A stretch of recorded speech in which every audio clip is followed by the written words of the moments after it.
Hello everyone and welcome to the channel. This is the channel The Study Center और इस video में हम पढ़ेंगे class 11th lesson 1 what is psychology. ये psychology series का पहली वीडियो है और इस वीडियो में हम कवर करेंगे और बहुत सारे टॉपिक्स जो कि क्लास 11th के साथ साथ DSSB और KVS जैसे टीचिंग एग्जाम्स के लिए सीटेट के लिए भी बहुत ज़्यादा इम्पॉर्टेंट है। तो लेट्स स्टार्ट दिस वीडियो।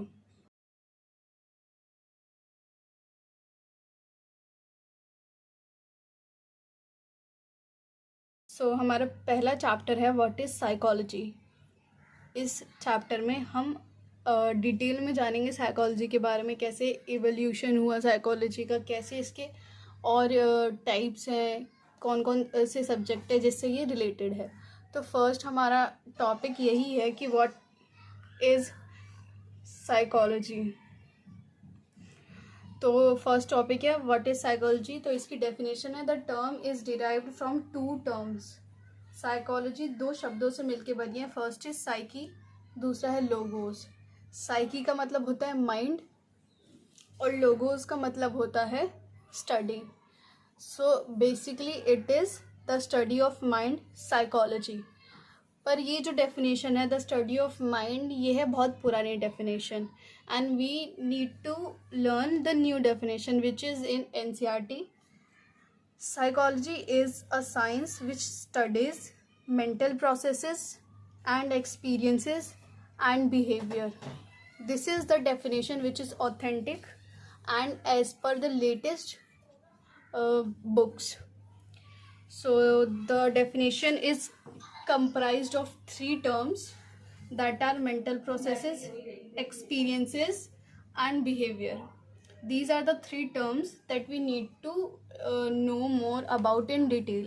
इन तीन टर्म्स के बारे में आने वाले हम नोट्स में और कवर करेंगे। And most important thing is कि ये पूरा चैप्टर हम नोट्स से कवर करने वाले हैं, पूरा ऐसे ही इसी बेसिस पे सब पे लिखे हुए हैं सारे topics and everything in detail cover करेंगे। लेकिन हम कोई भी टॉपिक या कोई भी एक वर्ड भी नहीं ऐसा होगा जो मिसिंग हो चैप्टर में से। बट द थिंग इज़ कि अभी हम नोट से कर रहे हैं तो क्या हम फ्यूचर में भी नोट से करेंगे? नहीं, अभी हम नोट से पढ़ रहे हैं, अभी हम ऐसे पढ़ रहे हैं कि जस्ट वन वे है। आने वाले टाइम पे हम बोर्ड से भी पढ़ सकते हैं और क्या कहते हैं लाइव क्लासेस भी हो सकती है। Everything gonna happen but now अभी हम नोट से कवर करने वाले हैं ये चैप्टर। This chapter is very informative chapter. When I get through the chapter I got to know कि ये चैप्टर में बहुत सारी ऐसी चीज़ें हैं जिन पे ध्यान देने की ज़रूरत है, ना सिर्फ क्लास 11th के according but as per DSSB also, as per KVS also, as per CTET also, as per any TET. This chapter I found to be very like छोटी छोटी जो चीज़ें होती है ना वो इस चैप्टर में है, बहुत ज़्यादा बेसिक एंड बहुत ज़्यादा क्लियरिटी के साथ। तो हमारी डेफिनेशन क्या थी साइकोलॉजी की? Let's come back to it. Psychology is a science which studies mental processes, experiences and behaviour. इन तीनों वर्ड्स को आप और जानते हैं कि क्या होता है, मेंटल प्रोसेसेस क्या होता है। So it is a state that we use to solve problems, thinking various aspects, perceiving any aspect, learning और रिमेंबरिंग एनीथिंग। इसका क्या मतलब है? इसका ये मतलब कि जो मेंटल प्रोसेसेस है वो हर एक वो चीज़ है जो हमारा ब्रेन करता है, चाहे वो इंफॉर्मेशन प्रोसेसिंग हो, चाहे इंफॉर्मेशन स्टोरिंग हो, चाहे कोई चीज़ याद करनी हो। तो anything that our brain performs is mental processes, चाहे वो अरिथमेटिक से रिलेटेड हो, चाहे डिसीजन मेकिंग हो, चाहे प्रॉब्लम सॉल्विंग हो, anything that our brain do in case of that stimulus. या फिर हम ऐसे कह सकते हैं कि इंफॉर्मेशन का जो कुछ भी प्रोसेस हमारे ब्रेन में हो रहा है वही है मेंटल प्रोसेस। सेकेंड टर्म इस डेफिनेशन में आई थी वो है एक्सपीरियंस। एक्सपीरियंस क्या होता है? तो experience it is very basic term, सबको पता होगा एक्सपीरियंस क्या होता है। तो experience is they are subjective in nature which are embedded in our consciousness the nature of experience can be only understood by analysing a complex set of internal and external conditions.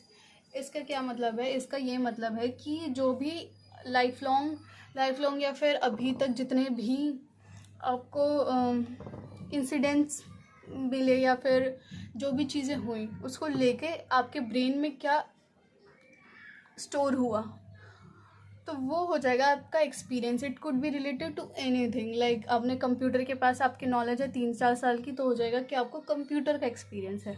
आपको medicine की knowledge है तो medicine का experience है। Experience is anything जो आपके brain में embed हो गया, मतलब कि आपके ब्रेन में स्टोर हो गया बहुत अच्छी तरीके से, वो होता है एक्सपीरियंस। नेक्स्ट है बिहेवियर। इसी डेफिनेशन का third word which is behaviour. Behaviour में क्या होता है कि they are responses made by us on any situation और कंडीशन। इसका क्या मतलब है? बिहेवियर वो हर एक चीज़ है जो हम एज अ स्टिमुलस, का मतलब क्या हुआ, कोई भी चीज़ हुई और हमने कैसा रिएक्ट किया, ये रिस्पॉन्स है। तो किसी भी चीज़ के ऊपर हमने कैसा रिएक्ट किया वो बिहेवियर के अंदर आएगा। ये ओवर्ट भी हो सकता है, कोवर्ट भी हो सकता है। यहाँ पे लिखा है ओवर्ट एंड कोवर्ट। क्या मतलब है इसका? ओवर्ट एंड कोवर्ट का मतलब है कि किसी भी चीज़ का, किसी भी स्टिमुलस का हमारा जो रिस्पॉन्स आएगा वो विजिबल भी हो सकता है और अननोटिसेबल भी हो सकता है। क्या मतलब है इसका? अगर जैसे कि आपने एक बिल्ली देखी और उस बिल्ली को देख के आपका रिएक्शन आया कि कितनी अच्छी बिल्ली है, या फिर आपने एक्सप्रेस कर दी वो चीज़ बोल के कि हाउ क्यूट, या फिर ऐसा कुछ बोल के, तो विजिबल है। पर अगर कोई भी चीज़ है और उसको देख के आपने रिएक्ट नहीं किया, सिर्फ अपने mind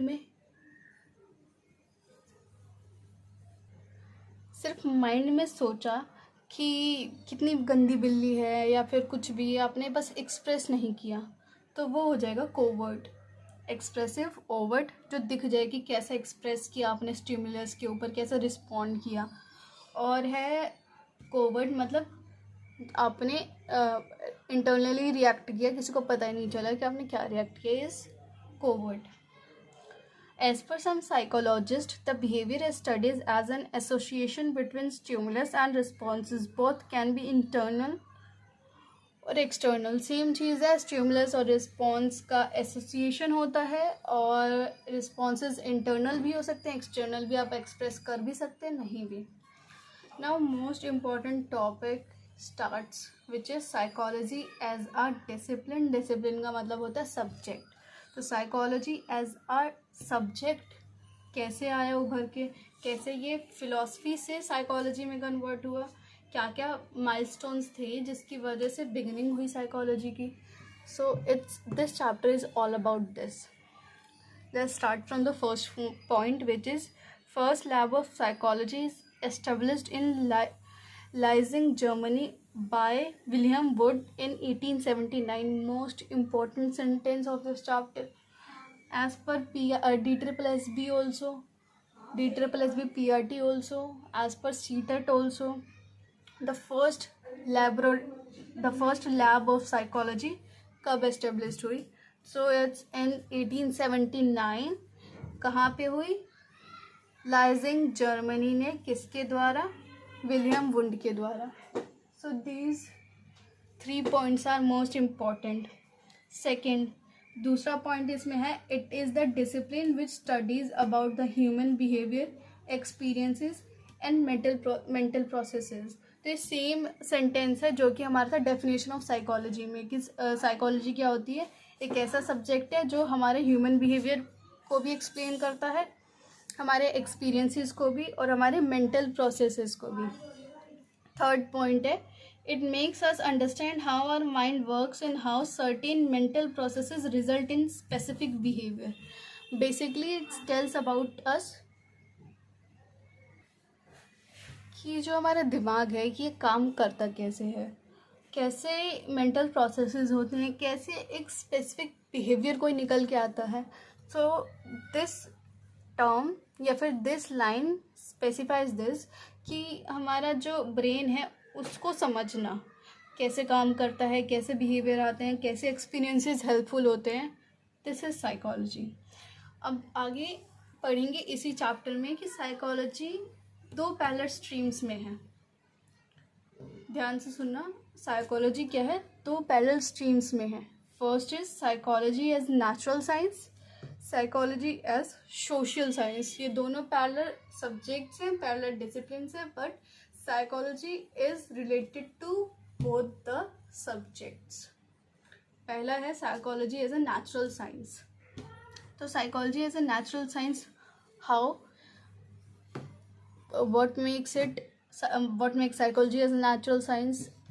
In this topic we will discuss that. First is discrete influence on psychology. Psychologists use hypothetical deductive method to prove any hypothesis. इसका क्या मतलब है? जैसे जो साइंस है उसका डायरेक्ट इन्फ्लुएंस है साइकोलॉजी के ऊपर। अब वो कैसे, जो साइकोलॉजिस्ट होते हैं वो क्या यूज़ करते हैं,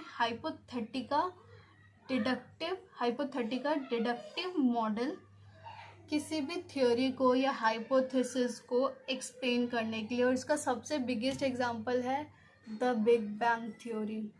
द बिग बैंग थ्योरी जो कि जियोर्ज लेमेटायर ने दी थी, उसको एक्सप्लेन करने के लिए भी साइकोलॉजी वॉज नीडेड। नेक्स्ट है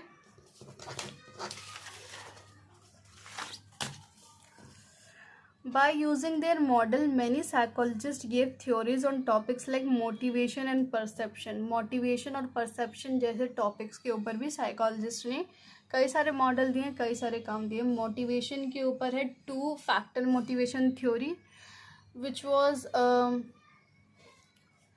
a very kind of popular theory, and you'll get to know in the upcoming videos. I gonna make a separate video on this. Please उस वीडियो को ध्यान से देखना। और आपको थ्योरी से रिलेटेड जितनी वीडियोस हैं उनके अलग मैं बनाऊंगी हर एक थ्योरी का, ताकि एक डिटेल्ड एक ही जगह पे एक डिटेल सबको मिल सके। क्योंकि साइकोलॉजी का इतना कंटेंट खासकर DSSB और KVS का तो नहीं है अवेलेबल, वो भी फ्री। बट इस चैनल पे आपको everything will be available free of cost, in detail and with continuity, I could say. और साइकोलॉजी के अलावा भी बहुत सारे सब्जेक्ट्स आपको इस पे देखने को मिलेंगे, जैसे मैथमेटिक्स है, DLED की दोनों ईयर के सारे सब्जेक्ट्स कवर होंगे। तो धीरे धीरे सारी चीज़ें कवर होंगी, बस आपको स्टे ट्यून्ड रहना है इस चैनल के साथ। नेक्स्ट हमारा टॉपिक है psychology as a social science. दो टर्म्स देखने को मिलेगी इस टॉपिक में, which is common sense, which is a new topic, and psychology, जिसके बारे में हम थोड़ा बहुत पढ़ चुके हैं। तो कॉमन सेंस क्या होती है पहले हम वो देख लेते हैं, and psychology we are already studying. तो कॉमन सेंस हमें बताता है कि individual is not able to perform best in front of audience. Common sense हमें ये बताता है, ये इसके बारे में इन्फो देता है, फॉर एग्जांपल कि ह्यूमंस हैं वो बेस्ट परफॉर्म नहीं कर सकते ऑडियंस के आगे, व्यूअर्स के आगे। पर साइकोलॉजिकल स्टडीज़ हमें दिखाती हैं कि अगर तुमने अच्छे से प्रैक्टिस की है, अगर तुम वेल प्रैक्टिस्ड हो या वेल ट्रेंड हो, तो तुम बहुत ही आसानी से, बहुत ही अच्छे तरीके से और बहुत ही कॉन्फिडेंटली परफॉर्मेंस दे सकते हो, स्टेज परफॉर्मेंसेस कर सकते हो, लोगों के आगे बहुत अच्छे से परफॉर्म कर सकते हो। So this is what common sense says and this is what psychology says.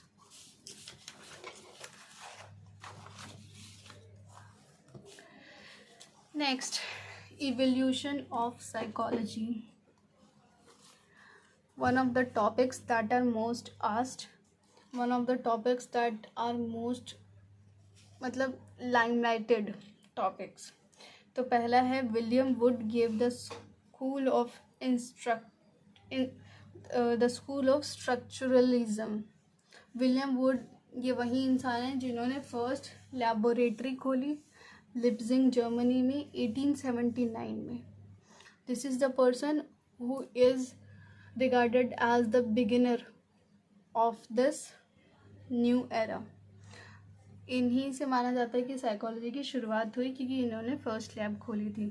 तो कि कौन से फील्ड के थे ये, स्ट्रक्चरलिज्म के, ठीक है। He use the method of introspection, कौन सा मेथड यूज़ किया, इंट्रोस्पेक्शन। तो तीन चार चीज़ें हैं जो याद रखनी है। पहला, विलियम वुड ने फर्स्ट लैबोरेटरी खोली लिप्जिंग जर्मनी में। दूसरा, कब खोली, 1879 में। तीसरा कि कौन सी फील्ड के हैं, स्ट्रक्चरलिज्म। चौथा, कौन सा मेथड यूज़ किया, इंट्रोस्पेक्शन मेथड, ठीक है। तो इंट्रोस्पेक्शन मेथड होता क्या है, introspection method is use to analyse the structure of mind, and this method did not satisfy other psychologist. ये मेथड बाकी साइकोलॉजिस्ट को इतना खास नहीं लगा, तो नए स्कूल्स वर इंट्रोड्यूस्ड, मतलब कि नए more psychologist were introduced, and William Wundt is also regarded as the father of psychology. इनको क्रेडिट मिलता है of being father of psychology to William Wundt. Next दूसरे इंसान है, दूसरा टॉपिक है विच इज दूसरे इंसान है William James. First is William would, this is William James. William James कौन से फील्ड के हैं, ये है फंक्शनलिज्म के, वो थे स्ट्रक्चरलिज्म के, ही इज फ्रॉम फंक्शनलिज्म, ठीक है। अब he argued that the psychologist should study what the mind does and by behaviour functions is making peoples deal the environment. इनका ये कहना था कि लोगों को स्टडी करनी चाहिए कि ब्रेन कैसे फंक्शन करता है। So he was the second famous person. Now third term which evolves, first was structuralism, second was functionalism, third term that evolves is gestalt psychology. Most important term, most important topic, read it in detail, study well, जितना भी पढ़ सको, do everything on this topic. तो इस topic में क्या बोला कि गेस्टल्ट साइकोलॉजी की कैसे एमर्ज हुआ पहले तो gestalt psychology was emerged as a new school in Germany. In this it is shocked that what we experience is more than the input received from environment, experience is holistic in gestalt. इसका क्या मतलब है कि gestalt psychology में सबसे ज़्यादा importance दी गई है एक्सपीरियंस करने को, सबसे ज़्यादा इम्पोर्टेंस दी गई है डायरेक्ट लर्निंग को, and this is a psychology which emerged in Germany, ठीक है। थर्ड, तीन चीज़ें इंपॉर्टेंट हो गई। फोर्थ है बिहेवियरिज्म, चौथे पे आया बिहेवियरिज्म। बिहेवियरिज्म किसने दिया, जेबी वाटसन ने। तो ये नाम भी बहुत इंपॉर्टेंट है, बार बार बोलोगे तो याद हो जाएगा। फर्स्ट क्या है, विलियम वुड ने, विलियम वुड ने क्या दिया, स्ट्रक्चरलिज्म दिया। विलियम जेम्स ने दिया functionalism.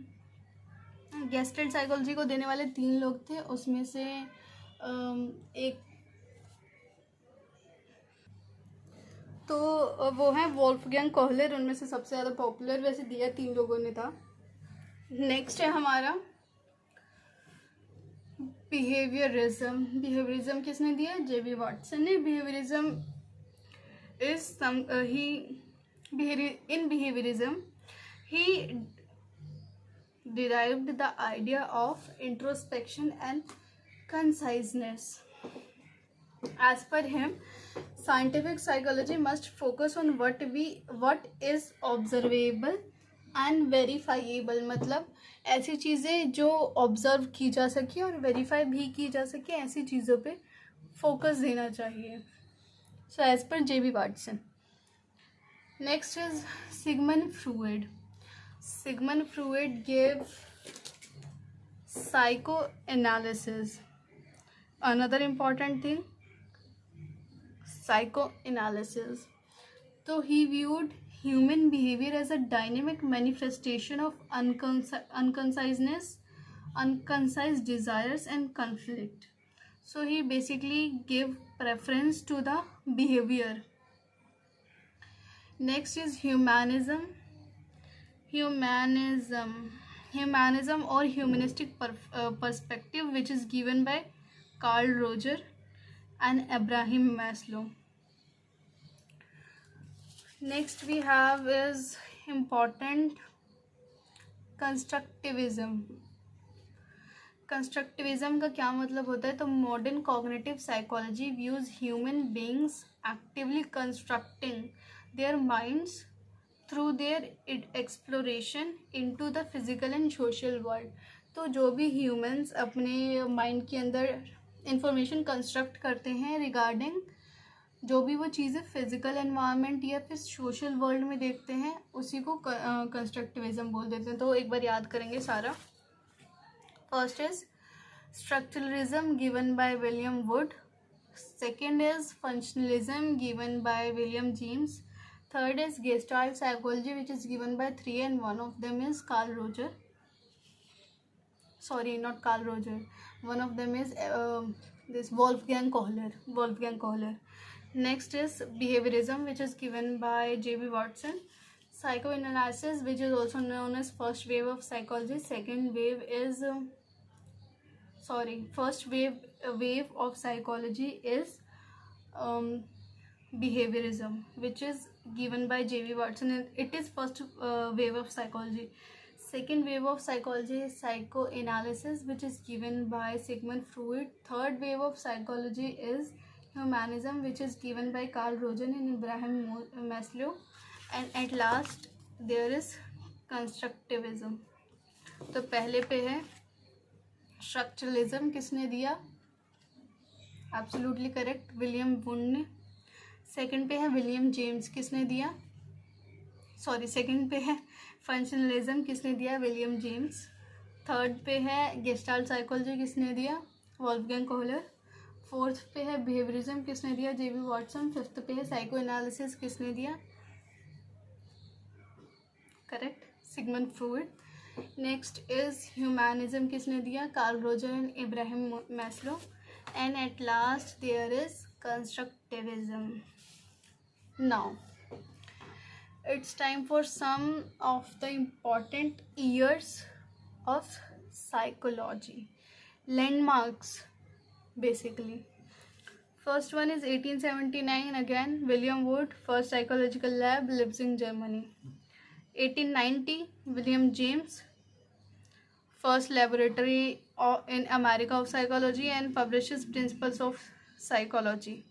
1895 functionalism. 1900 psychoanalysis. 1904 Ivan Pavlov got Nobel Prize. 1905 intelligence test given by Binet. 1912 Gestalt psychology.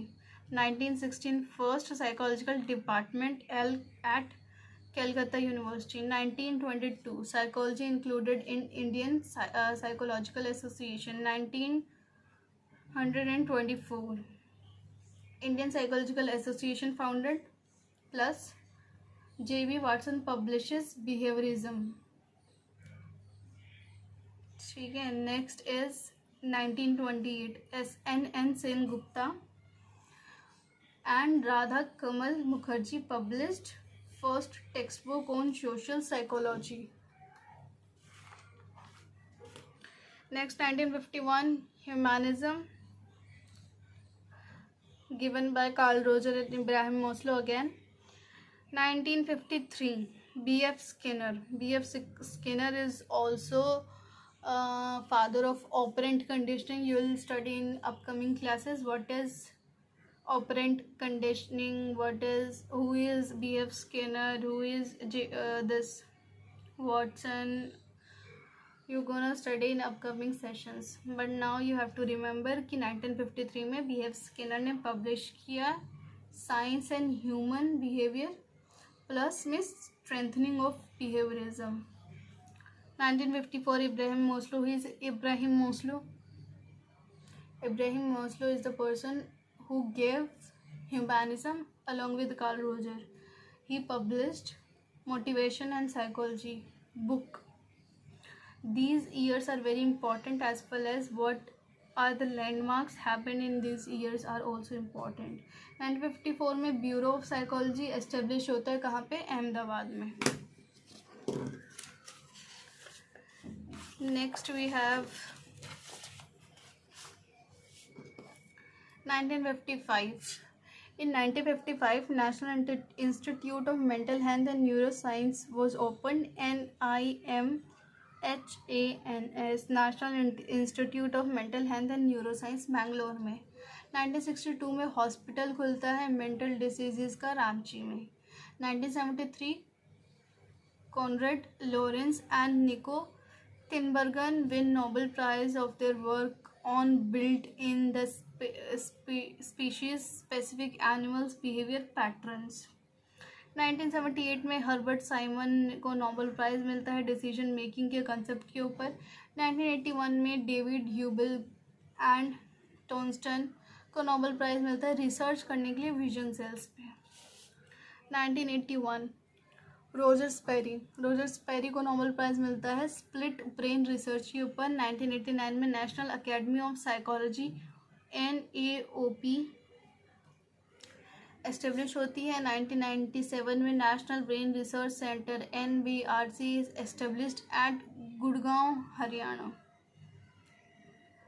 2002 में Daniel Kahneman wins the Nobel prize on his work in applying game theory to understanding of conflict and cooperation in economic behavior. Okay. In 2002, Daniel Kahneman wins the Nobel Prize on again human judgment and decision making.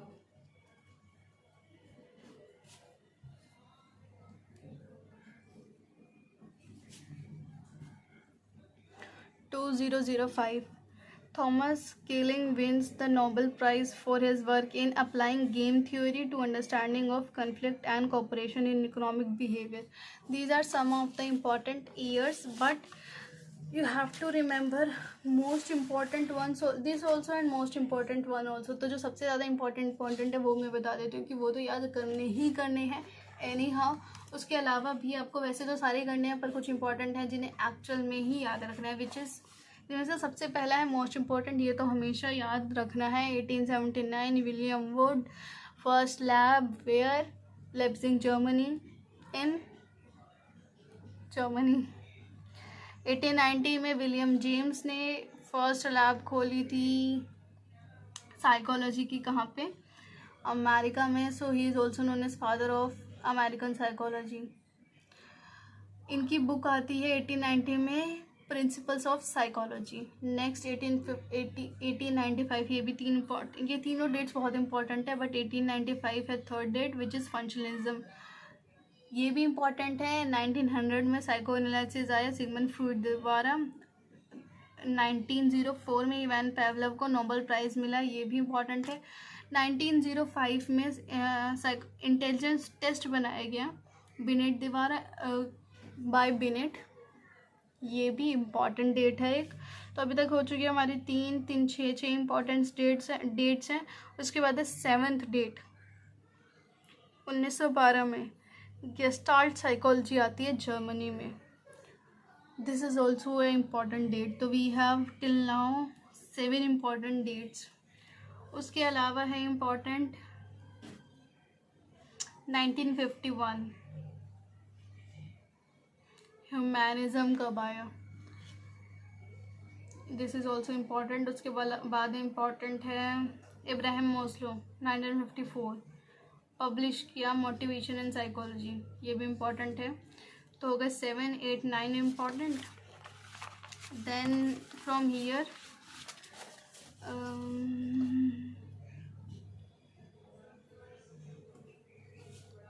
Last ले लेते हैं. एक 10 important dates याद करनी है आपको. ये तो याद रखनी है, सारी याद करनी है पर उनको ज़्यादा याद करना है. 10th इज दिस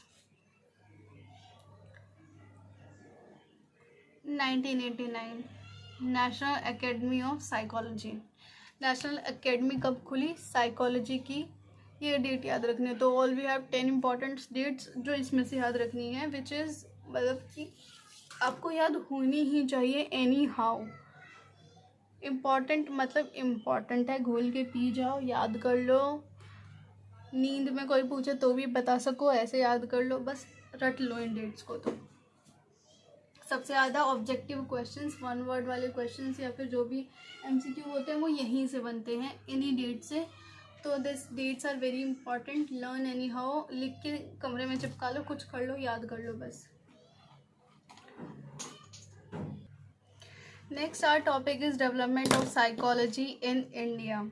इंडिया में कैसे डेवलपमेंट हुई साइकोलॉजी की। तो the modern era of Indian psychology began in department of philosophy at Calcutta university. Philosophy से शुरुआत हुई कलकत्ता यूनिवर्सिटी में। And the next point is first psychological laboratory was established in 1915। 1915 में पहली साइकोलॉजिकल लेबोरेटरी आती है इंडिया। जर्मनी में कब आई थी? विलियम वुड द्वारा 1879, रिमेंबर दैट। विलियम जेम्स द्वारा अमेरिका में कब गई? Do you remember? 1890, याद रखना दोनों डेट्स। थर्ड है इंडिया में लेबोरेटरी पहली बार कब आई? 1915 में। Third point, Calcutta university started first department of psychology in 1916 plus another department of applied psychology in 1938. Professor Bose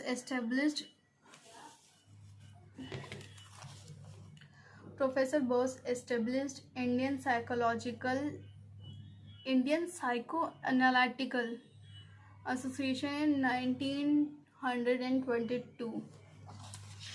This is to an important information. Mark it with a highlighter. Next we have there are 2 centers of excellence in psychology supported by the UGSC. कहाँ हैं वो 2 important centers? Utkal university Bhubaneswar and second is university of Allahabad.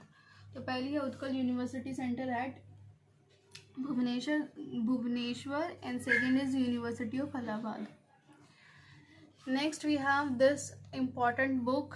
उसके कुछ 4 phrases हैं which we need to study and keep in mind कि वो 4 phrases क्या हैं। अभी क्वेश्चंस का तो अभी तक मेरे को ऐसे इस टॉपिक से देखने को तो नहीं मिले, अभी तक इस टॉपिक से क्वेश्चंस आए नहीं है, लेकिन ऐसा है नहीं कि आ नहीं सकते। पढ़ना सब कुछ है, बस जो आ रखा है उसको थोड़ा ज़्यादा पढ़ना है। जो मैंने अभी इंपॉर्टेंट डेट्स कराई वहाँ से क्वेश्चंस बहुत ज़्यादा पूछे जाते हैं। William Wood, William James, Abraham Maslow, Carl Roger, Wolfgang Kohler, आगे पढ़ोगे पियाजे, वाइगोत्स्की। तो ये कुछ ऐसे नाम हैं जो बहुत ही ज़्यादा इंपॉर्टेंट नेम्स हैं, बार बार देखने को मिलेंगे और सबसे ज़्यादा क्वेश्चंस इन्हीं नामों से पूछे जाते हैं, इन्हीं की थ्योरी से, इन्हीं के कंसेप्ट से। लेकिन we need to study everything. So हम ये पढ़ते हैं कि दुर्गानंद सिन्हा ने अपनी book psychology in a third world country में क्या कहा है। ये पब्लिश हुई थी 1896 को एंड इसमें ट्रेसेस देखने को मिलेंगे modern psychology as social science. अभी लेट्स टॉक अबाउट कि इसके 4 फेजेस कौन कौन से हैं। 4 इंपॉर्टेंट है। पहला है फेज है टिल इंडिपेंडेंस, कि इंडिपेंडेंस तक साइकोलॉजी क्या थी, फिर 1960s तक साइकोलॉजी कैसी थी। उसके बाद है phase of problem orientation research, और उसके बाद है लास्ट फेज है phase of indigenization. First is till independence. तो टिल इंडिपेंडेंस तक साइकोलॉजी किस पे ज़्यादा एम्फेसिस थी? एक्सपेरिमेंटल साइकोलॉजी थी, psycho analytics, psycho analysis was given by whom? Do you remember? Psycho analysis Sigmund Freud, definitely. Next is psycho analytical research, testing research, ठीक है। तो इन सब चीज़ों के ऊपर पहला तो बेस्ड था, ज़्यादा कुछ है नहीं। सेकेंड इज़ कि 1960s तक साइकोलॉजी का एक्सपेंशन, ये सब के बारे में है सेकेंड फेज में। थर्ड फेज है, third we have is phrase of problem orientation. इस फ्रेज में क्या होता है कि जो शिफ्ट होता है रिसर्च का, कहाँ से, इसमें साइकोलॉजी का रिसर्च शिफ्ट होगा towards relevant issues of Indian society. तो जो पहले फोकस्ड थी एक्सपेरिमेंटल साइकोलॉजी या फिर साइको एनालिटिक या साइको लॉजिकल टेस्टिंग रिसर्च, अब वो शिफ्ट हो गया है इंडियन सोसाइटी के रिलेवेंट इश्यूज़ के ऊपर। फोर्थ फेज़ है। फोर्थ फेज़ में क्या होगा कि फोर्थ फेज़ का नाम क्या है, इंडिजिनाइजेशन।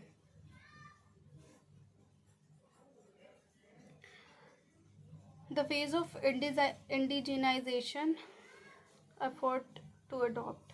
डेफिनेटली हो सकती है कि आपको ऑथेंटिसिटी समझना है कि कैसा डेटा है या फिर कैसा नॉलेज डिलीवर हो रही है, बट आने वाले सालों में people will understand it's authenticity और कैसा कंटेंट डिलीवर हो रहा है ये भी समझ आएगा as compare to other channels जहाँ पे सिर्फ आपको थोड़ी थोड़ी इन्फॉर्मेशन दी जाती है, पर यहाँ पे आपको इन डिटेल हर एक टॉपिक की इन्फॉर्मेशन दी जाएगी, हर एक टॉपिक को डिटेल से पढ़ाया जाएगा और वो भी फ्री ऑफ कॉस्ट। और अगर आपको और भी कोई भी सब्जेक्ट्स हैं एनसीईआरटीज़ के पढ़ने हैं तो do mention in the comment section, we will try to cover दो सब्जेक्ट ऑल्सो। अगर आपको लगता है कि ऐसा कोई सब्जेक्ट है जो आपको ऑनलाइन कहीं नहीं मिल रहा, आपको कहीं समझ नहीं आ रहा, या आपको नीड है किसी भी मीडियम में, हिंदी या इंग्लिश, तो आप मेंशन कर सकते हैं कमेंट सेक्शन में। अगर एक दो बच्चे भी बोलेंगे कि हाँ हमें ये सब्जेक्ट पढ़ना है तो videos will come, surely come. So next हमारा टॉपिक है psychology as a social science. Psychology social science की तरह से कैसे है अब वो समझेंगे। The psychology studies human behaviour in social context.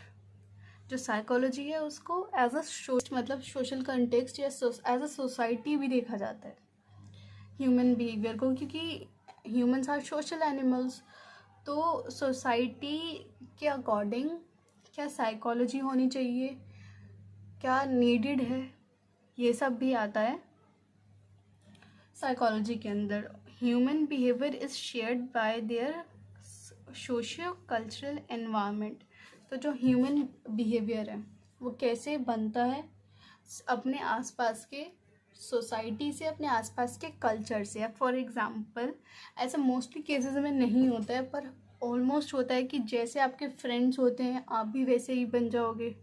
अगर आपके फ्रेंड सर्कल में सारे ऐसे हैं कि जो पढ़ने में बहुत अच्छे हैं तो कहीं ना कहीं आपकी भी ग्रोथ हो जाएगी।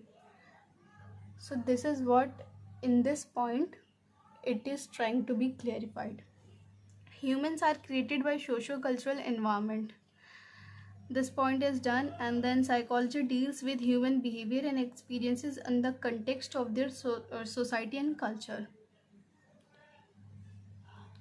ह्यूमन का जो बिहेवियर सेम चीज़ है कि शेप होता है सोसाइटी और कल्चर से।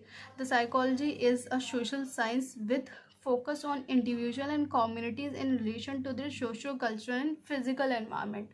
तो जो सोशल साइंस है साइकोलॉजी है वो सोशल साइंस है। क्यों? क्योंकि फोकस करती है इंडिविजुअल पे भी एंड कम्युनिटीज़ पे भी। इंडिविजुअल और एक कम्युनिटी के बीच में जो रिलेशन है कैसे बिल्ट होता है, क्या क्या इन्फ्लुएंसेस हैं, कैसे ये एक दूसरे के टूवर्ड्स डायरेक्टली प्रोपोर्शनल है, तो ये सारा आता है साइकोलॉजी के अंदर। And that is why psychology is a social science also. Now next our topic is understanding mind and behavior. Mind और behavior को कैसे समझा जा सकता है। You can take screenshots also, you can take this write it down also, and you can just go and get a printout of it also. Do whatever you want to do, but study. You need to study just. So let's start.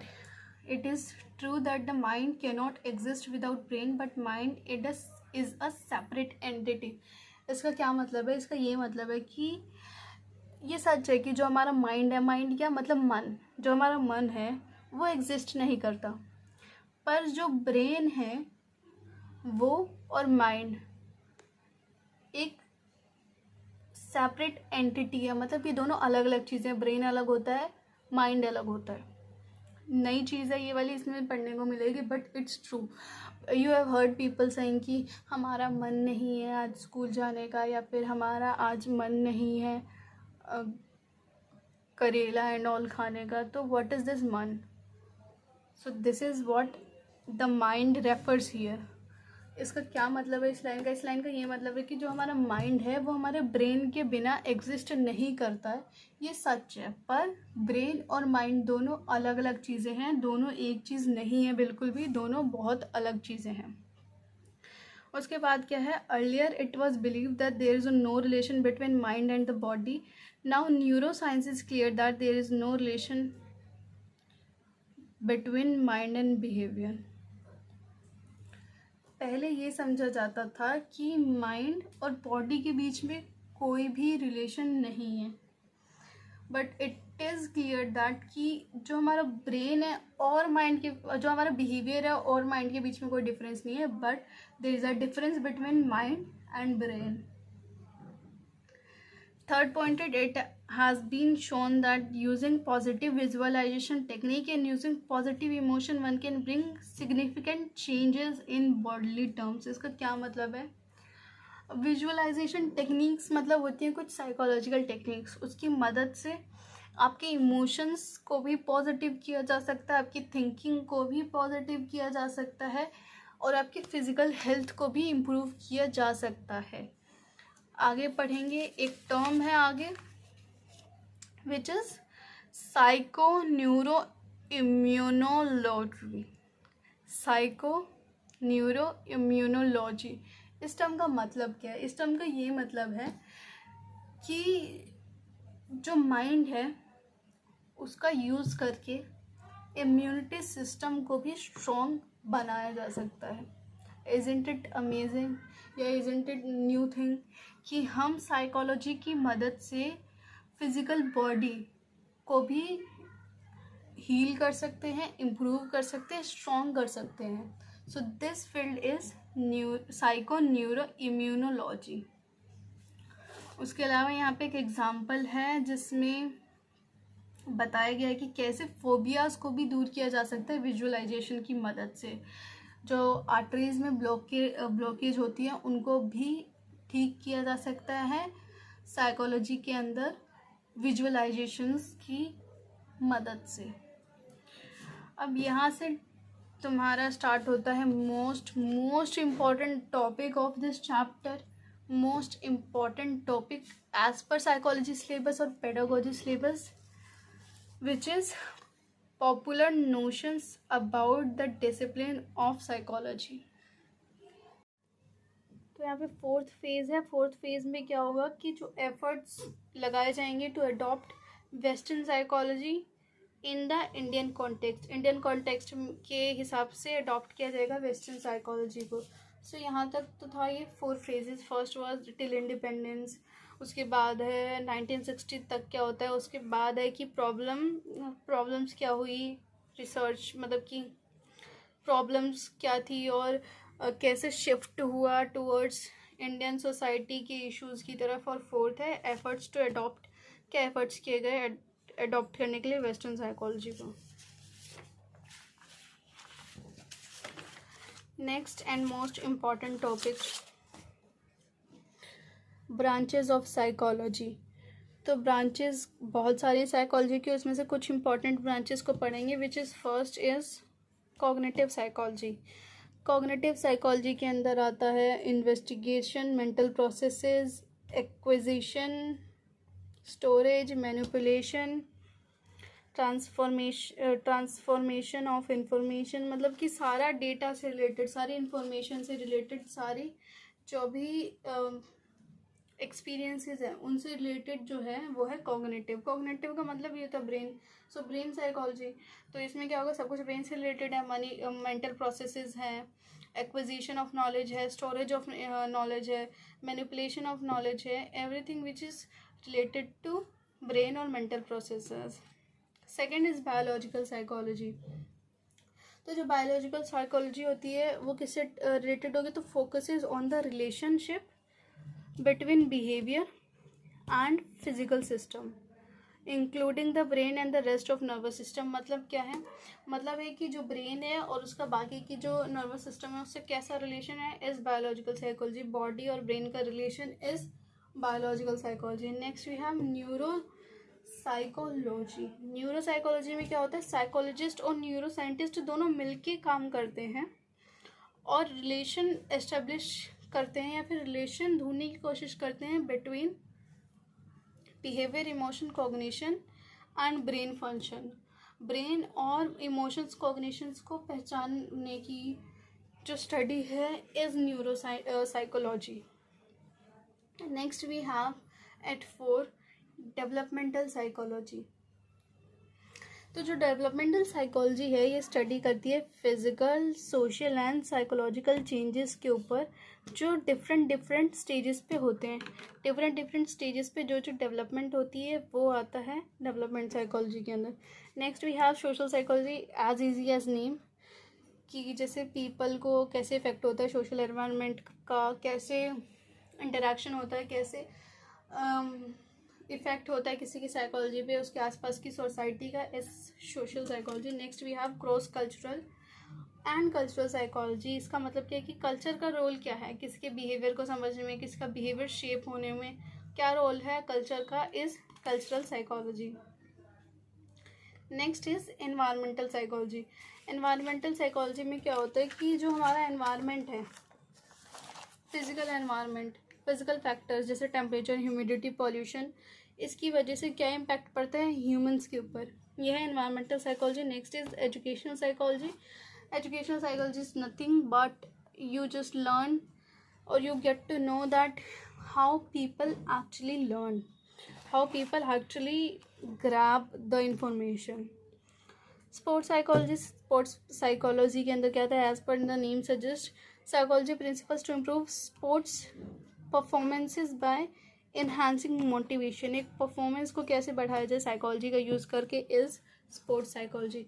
Other psychology are there so many others but they are few of them are written: aviation psychology, space psychology, military or forensic psychology. They are these type of psychologies too that exist, except these 9. These are the last 2 topics of this chapter and I hope that you guys really learned something from this chapter. This video was helpful for you guys, and any of the suggestions you are free to give. Any of the chapter you want to learn, just mention it. Any of the subject of NCERT from class 1 to 10th, you guys can share.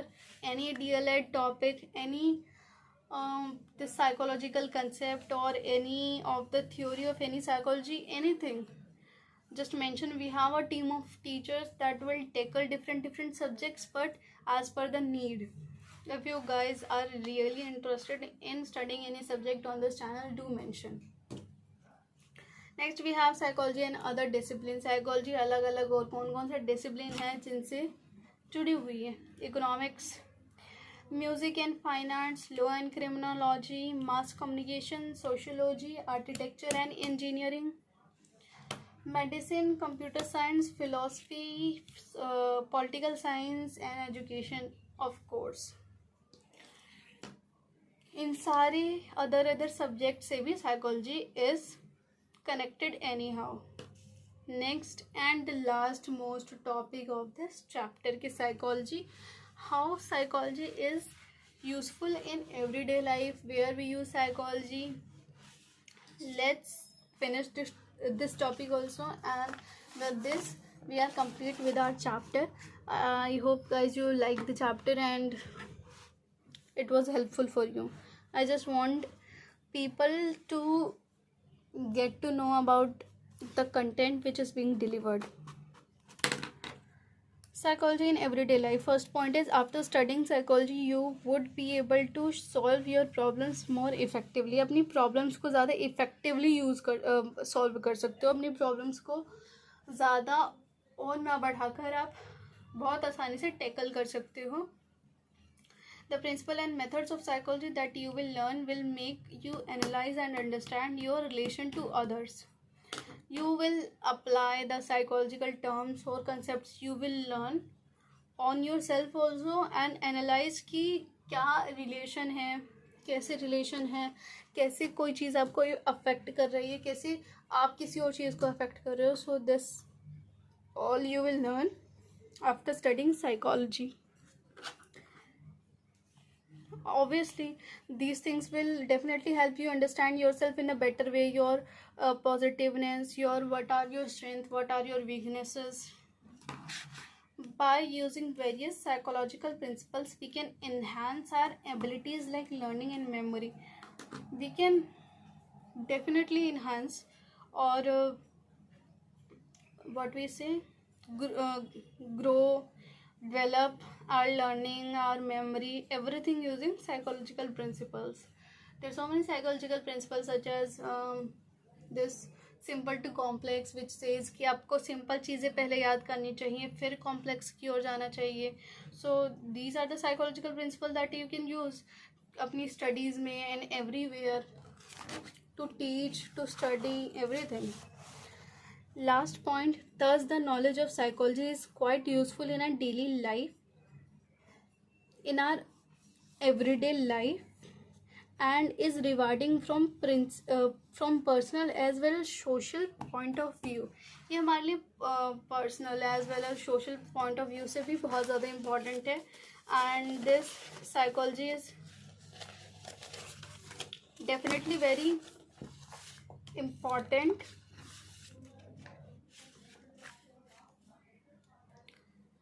This is definitely very important कि only the psychology is reporting for us in numerous ways. Physically हमारी body के लिए भी और personal level पे भी और social level पे भी हर तरह से हमारे लिए साइकोलॉजी बहुत ज़्यादा इंपॉर्टेंट बन जाती है. तो इसी के साथ ख़त्म होता है हमारा first chapter. I hope you really like the chapter and way of teaching bye notes is temporary. We will definitely switch to boards also, and a group of teachers will definitely gonna tackle different subjects. So this is the end of the first chapter.